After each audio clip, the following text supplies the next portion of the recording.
Good morning, everybody. Welcome back. Tim Tom here. We're doing continuing on our journey. We're on day 7 of our read through Proverbs, and we're going to doing Proverbs 3, 5, and 6. Here we go.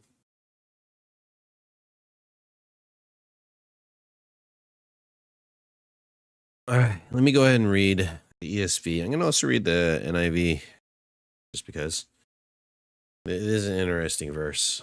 We'll talk about it in just a minute. All right, here we go. The ESV is, trust in the Lord with all your heart and do not lean on your own understanding. In all your ways acknowledge him and he will make straight your paths. Let me read that again. I'll try to get a full reading where it's actually, there we go. Trust in the Lord with all your heart and do not lean on your own understanding. In all your ways acknowledge him and he will make straight your path. The NIV. Trust in the Lord with all your heart and lean not on your own understanding. In all your ways submit to him and he will make your path straight. Just a little side note. When I was, I don't know, how old are you when you're in 9th grade? I think it was 8th grade or 9th grade. When I first started going to church. This is one of the Bible verses that you learn. And in my mind,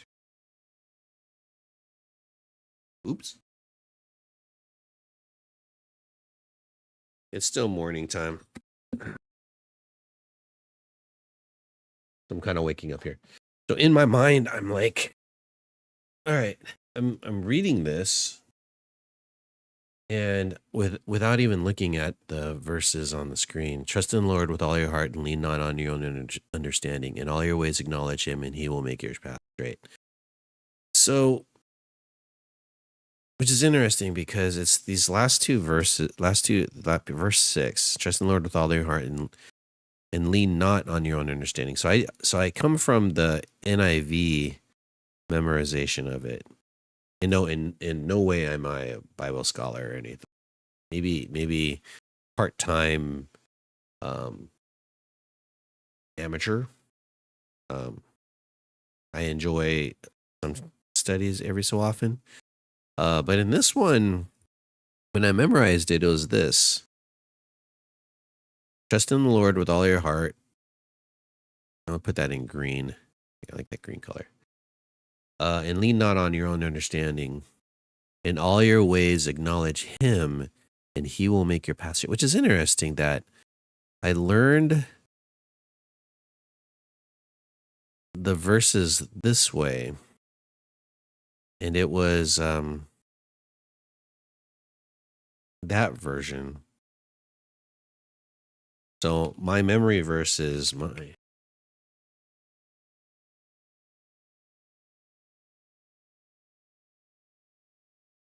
So my memory verse when I was a teenager is, trust in the Lord with all your heart and lean not on your own understanding. In all your ways acknowledge him and he will make your path straight. It's interesting that was what I learned. So, and I'm not sure how editors went ahead and changed things a little bit, or did the book that maybe I think it was from a book. There's a book I was reading with my Bible study, Sunday morning Bible study, and they had a battery of different verses that I had to read. So I'm gonna go ahead and blame it on the editors of those books that made me learn the ESV and NIV versions together, which is interesting. Maybe a fluffle on their part. Whatever the case, the meaning's still the same, but it's just interesting that I memorized it like that. Or which is a possibility that my own dyslexia that changes words and everything in my mind while I'm reading caused me to memorize it that way. I was reading it. I don't know. It's that whole. But I remember saying acknowledge him. Acknowledge was a really big word that in all your ways acknowledge him and he will make straight your path. He will make your path. He will make your path straight, which is interesting. Actually, let me go ahead and get rid of this. Because I said that he will make your path straight, which is interesting because he will make your path straight is the NIV, and I did not do it this way. So in all your ways acknowledge him, and he will make your path straight. So I don't know. How did you guys? How did you guys? Did you guys memorize it like one of these ESV, NIV? Because this is one of those verses that everyone should memorize. It just comes up. It just comes up. Oh, for those of you who are trying to figure out ways in which how to focus your thoughts and your mind, trusting in the Lord. This whole idea of trusting Lord. Yeah, it's a key phrase. What does that mean to trust with all your heart? So every part of your being. I don't like how it's trust your Lord. So that's a different one. Let's do purple. Okay. So to my understanding, trusting in Lord is to have this idea of when you are not sure of something that you could kind of look to God for that particular situation. And so, for instance, say you're trying to figure out, all right, God, what kind of job should I get for the future? So you just think of a question that requires you to make a decision. Now, decisions on what kind of food to eat, I don't think that matters, but decisions in relation to doing something or the usage of your time in relation to whether or not it is beneficial to you. How are you using your time? Am I going to go ahead and, like, for now, like for instance, am I going to make a video and create content and something that I would post on YouTube or something? Or do I just sit down and play video games? So the right answer in this one is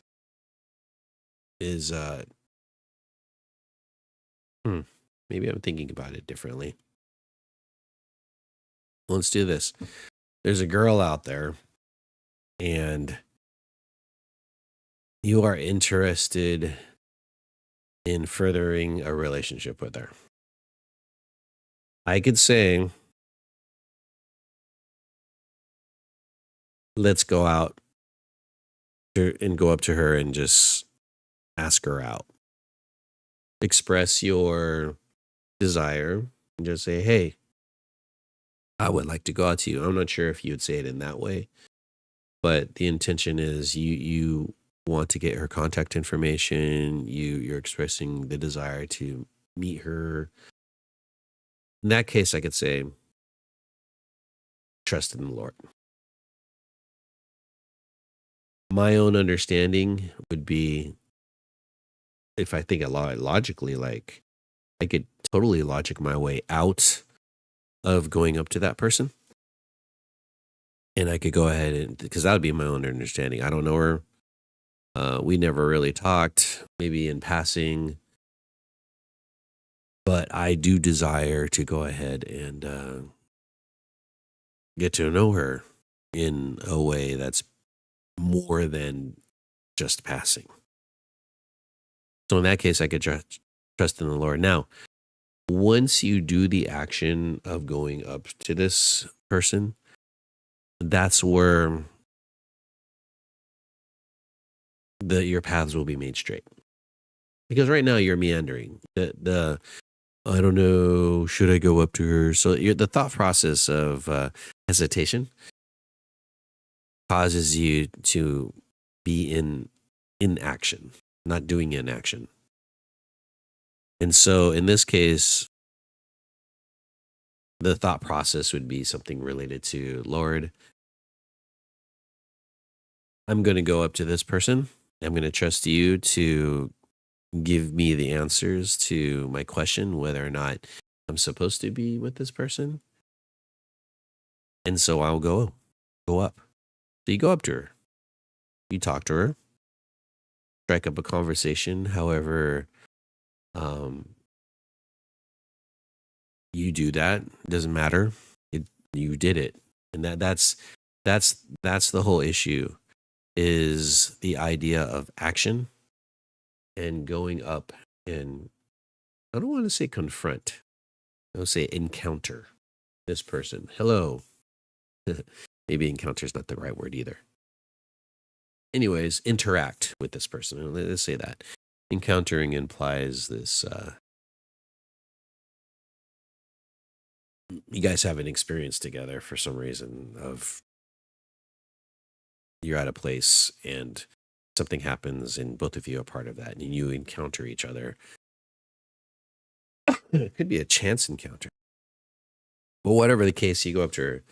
And so this is the interesting thing. We in our human mind have an idea of positive outcomes for an action taken.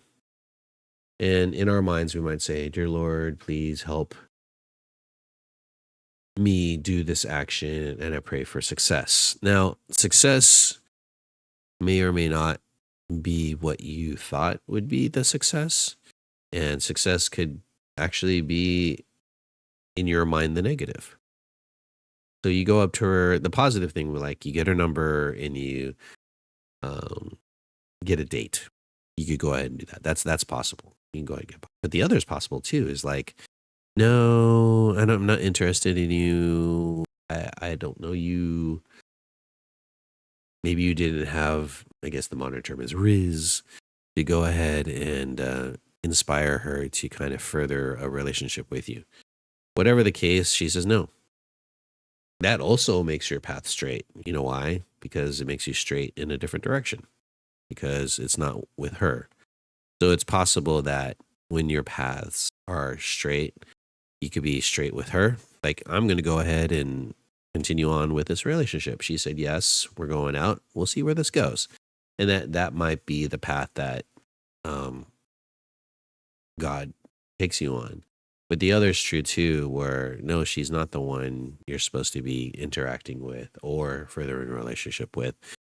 Hopefully leave that interaction cordially, and that you could go ahead and just have general talk. Maybe not see her again, but the idea is that you tried, and at this moment, this is not an appropriate thing for you to be in a further relationship at this moment. It may be hurtful, it may be embarrassing, but yeah, you did it. You trusted the Lord. You did not understand whether or not, you did not know what was going to happen. You acknowledge Him that, I'm supposed to be an active person, and then He will make them pass straight. Now,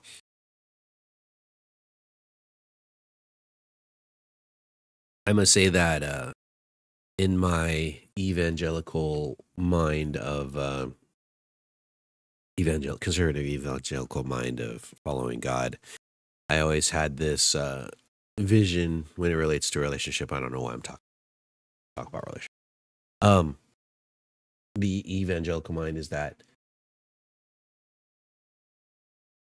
the only way to go out with a girl, and this is back in the 90s with the purity movement, where the only way you should go out with a girl is with a group, and that in the group, then you get to know her within the group, and then maybe outside of that. And this fear of being one-on-one with a girl is a bad thing, which I totally believe it is totally wrong. The guy who said it, I think his name was Joshua Harris, and he wrote a book about this purity idea. Anyways, I read it, and I guess it would be discouraging, the idea of going up to a girl individually and asking her out.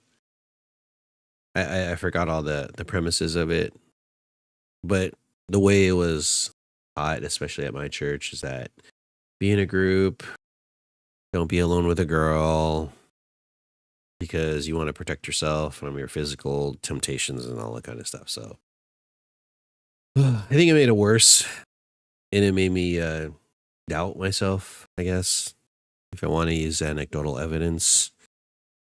But there came a point in my young teenage years, young adult life, where it's like, you know what? Screw up. I'm going to say bad words. Let's just not think about that and just, if there's someone interesting that I'm interested in kind of to get to know, then you should go up to that person and let them know. You know what? I could trust God to go ahead and lead me in the right directions. But women will not materialize in front of me in some spiritual act of divination where a light shines on someone and there she is in front of me and all that kind of stuff. Yeah, serendipitous moments do happen and everything, but you have to get yourself in a position to receive those random acts or those moments where you just meet someone. And so, and I can actually apply this to the workplace.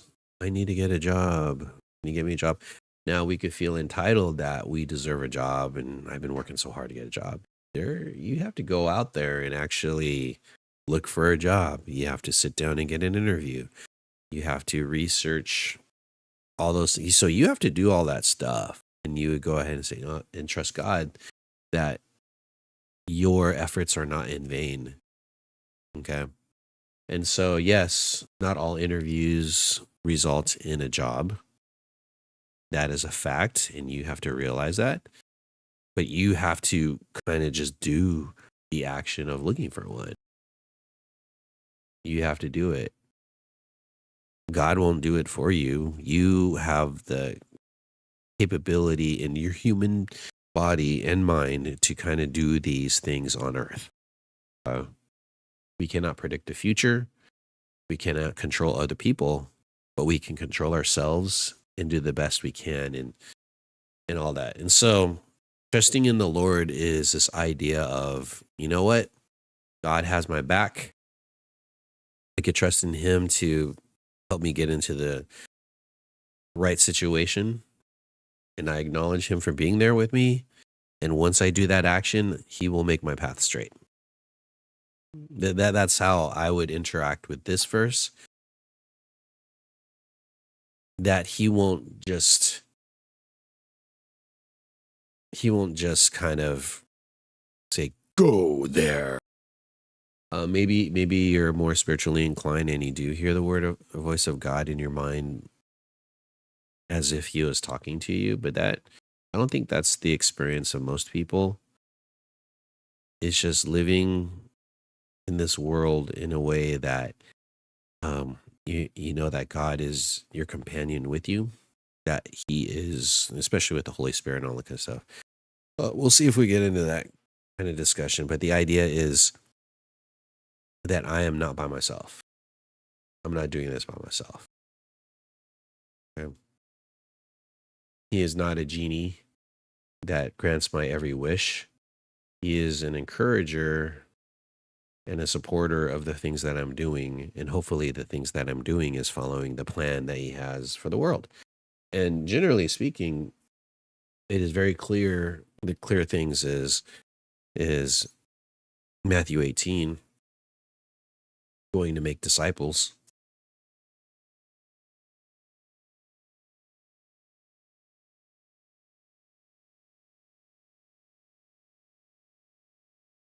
Matthew 28, sorry.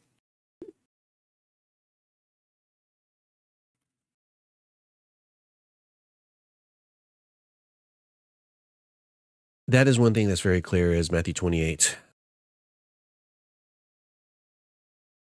Go and make disciples of all nations.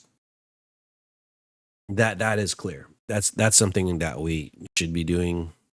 That is something that to furthering God's kingdom, and I trust God that we'll continue to be doing this. You just have to go out there and take opportunities or the moments where you ask people, "Hey, you want to meet together?" And especially those of you who are new Christians, new believers, new people who are in the faith.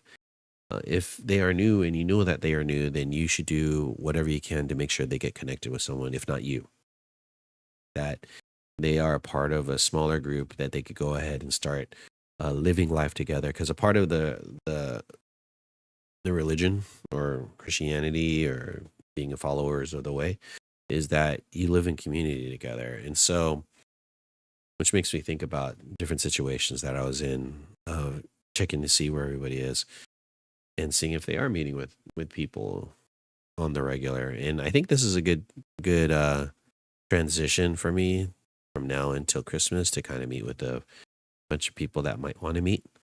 I think it would be really good. So in that case, let's do everything that we can to go ahead and make sure that we have brothers and sisters meeting together in community in a smaller group to really get inside people's lives. If you want to follow God's path, that's one of the paths that for sure He's saying that we should go out and make disciples, meeting together and growing, and so that they could learn how to themselves, people in your group, make their own disciples. Because small groups are temporary for a time. The relationships are forever, but the small group can be for a time because I could see how it could grow. Small groups could grow and then they have to split up because it's getting too big.